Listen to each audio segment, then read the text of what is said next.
ਪਾਕਿਸਤਾਨ 'ਚ ਪੰਜਾਬੀ ਕੌਮਪਰਸਤਾਂ ਦੇ ਸਭ ਤੋਂ ਵੱਡੇ ਨੈਟਵਰਕ ਪੰਜਾਬੀ ਨੈਸ਼ਨਲਿਸਟ ਫੋਰਮ ਵੱਲੋਂ ਜੀ ਆਇਆਂ ਨੂੰ। ਅੱਜ ਦਾ ਜਿਹੜਾ ਸਾਡਾ ਮੌਜੂ ਹੈ ਉਹ ਹੈ ਸਰਾਇਕੀ ਕੌਣ ਹੈ। ਪੰਜਾਬੀ ਆਉਣ ਵਾਲੀ ਅਰਬੀ ਨਸਲ ਦੇ ਗਿਲਾਨੀਆਂ ਤੇ ਕੁਰੈਸ਼ੀਆਂ ਨੂੰ ਪੰਜਾਬੀਆਂ ਨੇ ਇੱਜ਼ਤ ਦਿੱਤੀ ਤੇ ਪੰਜਾਬ ਵਿੱਚ ਰਹਿਣ ਦਾ ਮੌਕਾ ਫਰਾਹਮ ਕੀਤਾ। 1520 ਵਿੱਚ ਸਿੰਧ ਤੇ ਸ਼ਾਹ ਬੇਗ ਅਰਗੁਨ ਦੇ ਕਬਜ਼ੇ ਤੋਂ ਬਾਅਦ ਸ਼ਿਕਾਰਪੁਰ ਦੇ ਅਰਬੀ ਨਿਜ਼ਾਦ ਦਾਊਦ ਬੋਤਾ ਅਬਾਸੀਆਂ ਨੇ ਜਨੂਬੀ ਪੰਜਾਬ ਵਿੱਚ ਪਨਾਹ ਲਈ।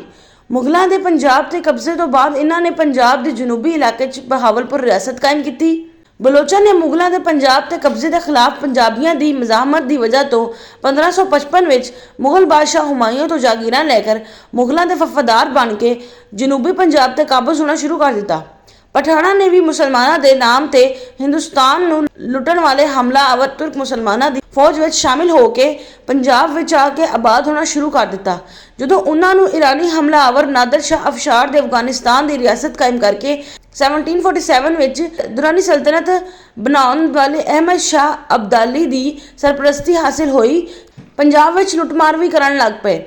ਤੇ ਪੰਜਾਬ ਤੇ ਕਾਬਜ਼ ਹੋਣ ਲੱਗ ਪਏ। ਮਹਾਰਾਜਾ ਰਣਜੀਤ ਸਿੰਘ ਨੇ ਨਾ ਸਿਰਫ ਇਹ ਪਠਾਣਾ ਦਾ ਲਾਹੌਰ, ਮੁਲਤਾਨ ਤੇ ਪਿਸ਼ਾਵਰ ਤੋਂ ਕਬਜ਼ਾ ਖਤਮ ਕਰਵਾਇਆ, ਬਲਕਿ ਅਫਗਾਨਿਸਤਾਨ ਦੇ ਇਲਾਕੇ ਵਿੱਚ ਵੀ ਇਹਨਾਂ ਪਠਾਣਾ ਦੀ ਮੰਜੀ ਠੋਕ ਕੇ ਰੱਖੀ ਤਾਂ ਕਿ ਇਹ ਪਠਾਨ ਦੁਬਾਰਾ ਪੰਜਾਬ ਵਿੱਚ ਦਾਖਲ ਹੋ ਕੇ ਲੁੱਟਮਾਰ ਤੇ ਕਬਜ਼ਾਗਿਰੀ ਨਾ ਕਰ ਸਕਣ। 1839 ਵਿੱਚ ਮਹਾਰਾਜਾ ਰਣਜੀਤ ਸਿੰਘ ਦੇ ਇੰਤਕਾਲ ਕਰ ਜਾਣ ਤੇ 1849 ਵਿੱਚ ਅੰਗਰੇਜ਼ਾਂ ਦੇ ਪੰਜਾਬ ਤੇ ਕਬਜ਼ੇ ਦੇ ਦੌਰ ਦੇ ਵਿੱਚ ਇਹਨਾਂ ਬਲੋਚਾਂ, ਪਠਾਨਾ, ਕੁਰੈਸ਼ੀਆਂ, ਅਰਬੀ ਨਿਜ਼ਾਦ, ਗਿਲਾਨੀਆਂ, ਅਬਾਸੀਆਂ ਨੂੰ ਇੱਕ ਵਾਰੀ ਫਿਰ ਤੋਂ ਪੰਜਾਬ ਦੇ ਵਿੱਚ ਲੁੱਟਮਾਰ ਕਰਨ, ਕਬਜ਼ਾਗਿਰੀ ਕਰਨ, ਪੰਜਾਬ ਤੇ ਪੰਜਾਬੀਆਂ ਦੇ ਖਿਲਾਫ ਭਰਪੂਰ ਸਾਜ਼ਿਸ਼ਾਂ ਕਰਕੇ ਸਕਾਲਰ ਪੰਜਾਬ ਨੂੰ ਰਿਲੀਜੀਅਸ ਪੰਜਾਬ 'ਚ ਤਬਦੀਲ ਕਰਨ ਤੇ ਪੰਜਾਬੀ ਮੁਸਲਮਾਨਾਂ ਨੂੰ ਸਿੱਖ ਪੰਜਾਬੀਆਂ ਤੇ ਹਿੰਦੂ ਪੰਜਾਬੀਆਂ ਦੇ ਨਾਲ ਬਦਜ਼ਨ ਤੇ ਮੁਤਨਫਰ ਕਰਨ ਦੀ ਸਾਜ਼ਿਸ਼ਾਂ ਕਰਨ ਦਾ ਮੌਕਾ ਮਿਲ ਗਿਆ, ਜਿਸ ਤੇ ਅੰਗਰੇਜ਼ ਸਰਕਾਰ ਨੇ ਇਨਾਮ ਦੇ ਤੌਰ ਤੇ ਜਨੂਬੀ ਪੰਜਾਬ 'ਚ ਇਹਨਾਂ ਨੂੰ ਜਾਗੀਰਾਂ ਤੇ ਦਰਿਆ ਦੇ ਕੱਚੇ ਦਰਿਆ ਜ਼ਮੀਨਾਂ ਦਿੱਤੀਆਂ। ਜਨੂਬੀ ਪੰਜਾਬ ਦੇ ਇਲਾਕੇ ਬਹਾਵਲਪੁਰ ਵਿੱਚ ਆਬਾਦ ਅਰਬੀ ਨਿਜ਼ਾਦ ਕਬੀਲੇ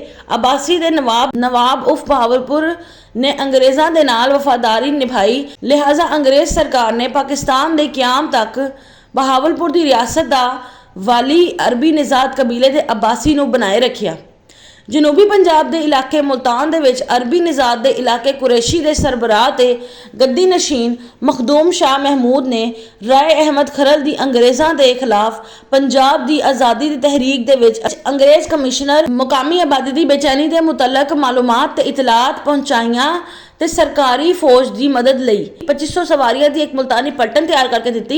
ਲਿਹਾਜ਼ਾ ਅੰਗਰੇਜ਼ਾਂ ਨੇ ਇਸ ਖਿਦਮਤ ਦੇ ਬਦਲੇ ਕੀਮਤੀ ਜਾਗੀਰਾਂ, ਨਕਦ ਇਨਾਮ ਤੇ 8 ਖੂਹ ਜ਼ਮੀਨ ਅਤਾ ਕੀਤੀ। ਜਨੂਬੀ ਪੰਜਾਬ ਦੇ ਇਲਾਕੇ ਮੁਲਤਾਨ ਦੇ ਵਿੱਚ ਆਬਾਦ ਅਰਬੀ ਨਿਜ਼ਾਦ ਕਬੀਲੇ ਗਿਲਾਨੀ ਦੇ ਸਰਬਰਾਹ ਔਰ ਗੱਦੀ ਨਸ਼ੀਨ ਮਖਦੂਮ ਸੈयद ਨੂਰ ਸ਼ਾਹ ਨੇ ਅੰਗਰੇਜ਼ ਸਰਕਾਰ ਦਾ ਸਾਥ ਦਿੱਤਾ। ਲਿਹਾਜ਼ਾ ਅੰਗਰੇਜ਼ ਸਰਕਾਰ ਨੇ ਇਸ ਖਿਦਮਤ ਦੇ ਉਸ ਖੁੱਲਤ ਤੇ ਸਰਤ ਦੇ ਨਾਲ ਨਵਾਜ਼ਿਆ ਤੇ ਬਾਅਦ ਵਿੱਚ ਕਾਸਾਲੇਸੀ ਦੇ ਬਦਲੇ ਗਿਲਾਨੀ ਖਾਨਦਾਨ ਨੂੰ ਜਾਗੀਰਾਂ ਵੀ ਦਿੱਤੀਆਂ। ਜਨੂਬੀ ਪੰਜਾਬ ਦੇ ਇਲਾਕੇ ਮੁਲਤਾਨ ਦੇ ਵਿੱਚ ਆਬਾਦ ਪਠਾਨੀ ਕਬੀਲੇ ਦੇ ਗਰਦੇਜ਼ੀ ਖਾਨਦਾਨ ਨੇ ਅੰਗਰੇਜ਼ ਸਰਕਾਰ ਦਾ ਭਰਪੂਰ ਸਾਥ ਦਿੱਤਾ। ਲਿਹਾਜ਼ਾ ਅੰਗਰੇਜ਼ ਸਰਕਾਰ ਨੇ ਅੰਗਰੇਜ਼ ਦੀ ਮਦਦ ਕਰਨ ਦੇ ਸਿਲੇ ਵਿੱਚ ਇਹਨਾਂ ਨੂੰ ਜਾਗੀਰਾਂ ਅਤਾ ਕੀਤੀਆਂ।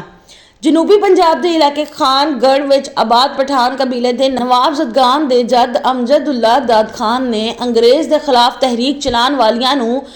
ਕੁਚਲਣ ਵਿੱਚ ਅੰਗਰੇਜ਼ਾਂ ਦਾ ਭਰਪੂਰ ਸਾਥ ਦਿੱਤਾ। ਲਿਹਾਜ਼ਾ ਅੰਗਰੇਜ਼ ਸਰਕਾਰ ਨੇ ਇਸ ਖਿਦਮਤ ਦੇ ਔਜ਼ ਇਹਨਾਂ ਨੂੰ 2 ਵਾਰੀ ਖਸੂਸੀ ਖੁੱਲਤ ਦਿੱਤੀ ਤੇ ਇਨਾਮ ਦੇ ਵਿੱਚ ਜਾਗੀਰਾਂ ਅਤਾ ਕੀਤੀਆਂ। ਜਨੂਬੀ ਪੰਜਾਬ ਵਿੱਚ ਆਬਾਦ ਬਲੋਚ ਕਬੀਲੇ ਮਿਜ਼ਾਰੀ ਦੇ ਸਰਦਾਰ ਇਮਾਮ ਬਖਸ਼ ਮਿਜ਼ਾਰੀ ਨੇ ਖੋਲ ਕੇ ਅੰਗਰੇਜ਼ਾਂ ਦਾ ਸਾਥ ਦਿੱਤਾ। ਲਿਹਾਜ਼ਾ ਅੰਗਰੇਜ਼ ਸਰਕਾਰ ਨੇ ਅੰਗਰੇਜ਼ ਦੀ ਮਦਦ ਦੇ ਸਿਲੇ ਵਿੱਚ ਇਹਨੂੰ ਸਰ ਦਾ ਖਿਤਾਬ ਦਿੱਤਾ ਤੇ ਜਾਗੀਰਾਂ ਵੀ ਅਤਾ ਕੀਤੀਆਂ। ਜਨੂਬੀ ਪੰਜਾਬ ਵਿੱਚ ਆਬਾਦ ਬਲੋਚ ਕਬੀਲੇ ਦਰੇਸ਼ਕ ਦੇ ਸਰਦਾਰ ਮਿਜਰਾਨ ਖਾਨ ਦਰੇਸ਼ਕ ਨੇ ਅੰਗਰੇਜ਼ਾਂ ਦੇ ਖਿਲਾਫ ਤਹਿਰੀਕ ਚਲਾਉਣ ਵਾਲਿਆਂ ਦੇ ਖਿਲਾਫ ਲੜਨ ਲਈ ਦਰਸ਼ਕਾਰੀਆਂ ਦਾ ਇੱਕ ਖਸੂਸੀ ਦਸਤਾ ਅੰਗਰੇਜ਼ਾਂ ਦੇ ਕੋਲ ਭੇਜਿਆ। ਲਿਹਾਜ਼ਾ ਅੰਗਰੇਜ਼ ਸਰਕਾਰ ਨੇ ਅੰਗਰੇਜ਼ ਦੀ ਮਦਦ ਕਰਨ ਦੇ ਬਦਲੇ ਵਿੱਚ ਦਰਸ਼ਕਾਂ ਨੂੰ ਜਾਗੀਰਾਂ ਅਤਾ ਕੀਤੀਆਂ।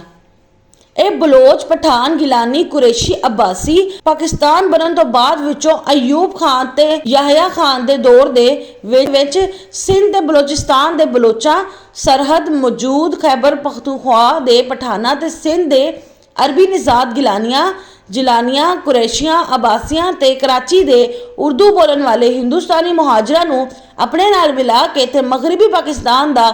1 यूनिट कायम करवा के हुकूमत करते रहे ते बंगाली गालां पंजाबियां नूं कटदे रहे। ਇਹ ਬਲੋਚ, ਪਠਾਨ, ਗਿਲਾਨੀ, ਕੁਰੈਸ਼ੀ, ਅਬਾਸੀ ਜਾਗੀਰਦਾਰ ਪਾਕਿਸਤਾਨ ਦੇ ਕਿਆਮ ਤੋਂ ਪਹਿਲੇ ਪੰਜਾਬੀਆਂ ਨੂੰ ਮੁਸਲਮਾਨ ਪੰਜਾਬੀਆਂ ਤੇ ਗੈਰ ਮੁਸਲਿਮ ਪੰਜਾਬੀਆਂ ਦੇ ਵਿੱਚ ਤਕਸੀਮ ਕਰਨ ਲਈ ਮਜ਼ਹਬੀ ਜਜ਼ਬਾਤ ਨੂੰ ਇਸ਼ਤਾਲ ਦੇ ਕੇ ਆਪਸ ਵਿੱਚ ਲੜਵਾਉਂਦੇ ਰਹੇ।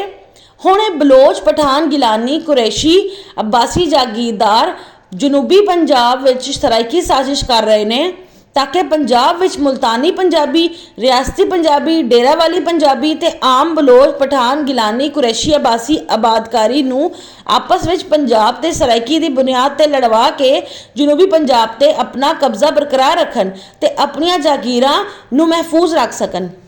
सराइकी ਦਾ ਲਫ਼ਜ਼ 1962 ਵਿੱਚ ਵਜੂਦ ਵਿੱਚ ਲਾਇਆ ਕਿ ਸਰਾइकी ਦੇ ਨਾਮ ਤੇ ਪੰਜਾਬ ਵਿੱਚ ਆਬਾਦ ਹੋਣ ਵਾਲੇ ਬਲੋਚ, ਪਠਾਨ, ਗਿਲਾਨੀ, ਕੁਰੈਸ਼ੀ, ਆਬਾਸੀ ਜਾਗੀਰਦਾਰਾਂ ਨੂੰ ਨੇ ਸਾਜ਼ਿਸ਼ ਕਰਕੇ ਮੁਲਤਾਨੀ ਪੰਜਾਬੀ, ਡੇਰਾ ਵਾਲੀ ਪੰਜਾਬੀ ਤੇ ਰਿਆਸਤੀ ਪੰਜਾਬੀ ਦੀ ਸ਼ਨਾਖਤ ਖਤਮ ਕਰਕੇ ਇਹਨਾਂ ਨੂੰ ਆਪਣੀ ਸਮਾਜੀ, ਸਿਆਸੀ ਤੇ ਮੁਆਸ਼ੀ ਗੁਲਾਮ ਬਣਾਇਆ ਹੋਇਆ ਹੈ।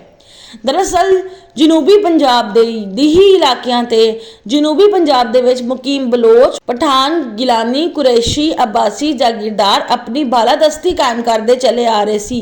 ਜਿਸ ਦਾ ਪੰਜਾਬੀ ਕੌਮ ਨੇ ਬਰਵਕਤ ਤਦਾਰਕ ਨਾ ਕੀਤਾ, ਜਿਸ ਦਾ ਨਤੀਜਾ ਇਹ ਨਿਕਲਿਆ ਕਿ ਬਾਲਾਦਸਤੀ ਕਾਇਮ ਕਰਨ ਦੇ ਬਾਅਦ ਵਿੱਚ ਇਹ ਬਲੋਚ, ਪਠਾਨ, ਗਿਲਾਨੀ, ਕੁਰੈਸ਼ੀ, ਅਬਾਸੀ ਜਾਗੀਰਦਾਰ ਆਪਣੀ ਬਾਲਾਦਸਤੀ ਨੂੰ ਮੁਸਤਕਿਲ ਸ਼ਕਲ ਦੇਣਾ ਚਾਹੁੰਦੇ ਨੇ।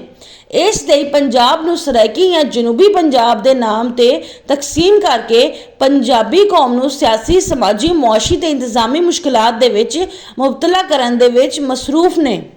ਬਲੋਚ, ਪਠਾਨ, ਗਿਲਾਨੀ, ਕੁਰੈਸ਼ੀ, ਅਬਾਸੀ ਜਾਗੀਰਦਾਰ ਪੰਜਾਬ ਦੇ ਅੰਦਰ ਸਰਾਇਕੀ ਸਾਜ਼ਿਸ਼ ਦੇ ਵਿੱਚ ਇਸ ਲਈ ਮਸਰੂਫ ਨੇ ताकि ब्रिटिश गवर्नमेंट ਨੂੰ ਮਿਲਣ ਵਾਲੀਆਂ ਜਾਗੀਰਾਂ ਨੂੰ ਮੁਸਤਕਿਲ ਤੌਰ ਤੇ ਮਹਿਫੂਜ਼ ਕਰਨ, ਪੰਜਾਬ ਦੇ ਦਰਿਆਵਾਂ ਤੇ ਕੱਚੇ ਦੇ ਇਲਾਕੇ ਤੇ ਕੀਤੇ ਗਏ ਕਬਜ਼ਿਆਂ ਨੂੰ ਮੁਸਤਕਿਲ ਕਰਨ ਲਈ ਤੇ ਮੁਲਤਾਨੀ ਪੰਜਾਬੀਆਂ, ਰਿਆਸਤੀ ਪੰਜਾਬੀਆਂ, ਡੇਰਾ ਵਾਲੀ ਪੰਜਾਬੀਆਂ ਤੇ ਆਪਣੇ ਸਮਾਜੀ, ਸਿਆਸੀ, ਮੁਆਸ਼ੀ ਤਸਲਤ ਬਰਕਰਾਰ ਰੱਖਣ ਲਈ ਸਰਾਇਕੀ ਜਾਂ ਜਨੂਬੀ ਪੰਜਾਬ ਦੇ ਨਾਮ ਤੇ सूबा बनवा के इसकी हुकूमत एक बलोच, पठान, गिलानी, कुरैशी, अब्बासी जागीरदार खुद संभाल लैन ताकि मुकामी ते सूबाई मामलात दे विच यही पंजाब, पठान, गिलानी, कुरैशी, अब्बासी जागीरदारां दे जुल्म ते ज़्यादतियां नूं सूबाई हुकूमत दे यही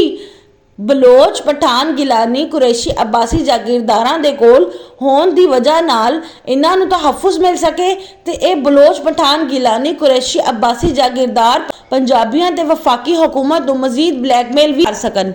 जनूबी पंजाब विच रहण वाले सारे ही बलोच, पठान, गिलानी, कुरैशी, अब्बासी सराइकी साजिश दा हिस्सा नहीं ने, क्योंकि पंजाब विच आबाद आम बलोच, पठान, गिलानी, कुरैशी, अब्बासी पंजाबी बोलते ने,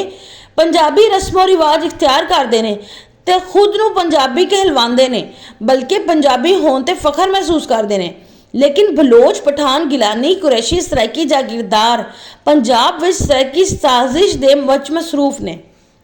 दूसरी तरफ हिंदुस्तान अरसा दराज तो अफगानिस्तान ते सेंट्रल एशियन ममालिक ते पहुंचण दे दरीना मनसूबे नूं अमली जामा पहनाउण वास्ते पाकिस्तान दे जनूबी इलाके दे विच रस्ता बनाउण दे चक्कर विच मसरूफ है। हिंदुस्तान पंजाब मुखालफ हर अमल विच वध चढ़ के हिस्सा लैंदा रहिंदा है। जनूबी